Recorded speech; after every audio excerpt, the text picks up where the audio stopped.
I think we're entering a really unpredictable, unstable time. And I think it's because of our uncertainty about what really is going on and what are the key drivers of North Korea's behavior. So I think what we're going to see is we're going to see a gradual, incremental ramping up of tension.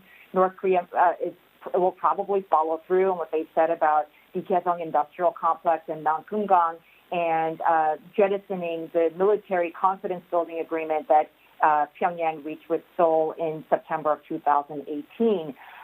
That said, I think it's really interesting for your investors and your viewers to recognize and to watch over the coming months is the sister. I think it's really interesting that she has been given the megaphone to deliver these threats, to have these really vituperative rhetoric that the Blue House in South Korea has called impolite.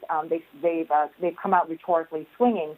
But why is she doing this? Why has she been given the megaphone on this? And if this is intended to give her military credentials, which was a gaping hole in her resume, then we might be seeing additional provocative actions and manufactured crises that ends up in a military clash. And it seems that South Korea is swinging back hard, saying we're not going to be tolerating this kind of behavior anymore. And so we're going to see additional confrontational moves from North Korea.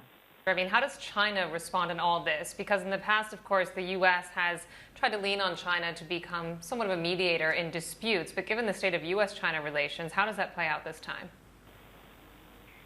I don't think Beijing, given what it's going through with India, for example, and its this confrontational tone with the United States, and its own coronavirus pandemic issues within its own country, that Beijing probably has very little appetite for some sort of inter-Korean clash and for North Korean bad behavior.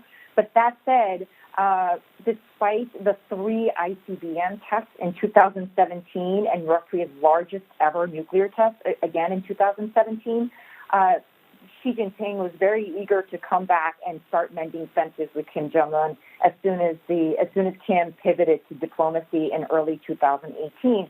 So while I think Beijing is probably irritated by this, judging from its the Chinese government statements about that it hopes for peace and stability, is pretty boilerplate language, that China is not going to abandon North Korea, and that Beijing is probably going to cast a wary eye and watch what's happening. But I just don't see Beijing having an appetite for stepping in or demanding North Korea stop.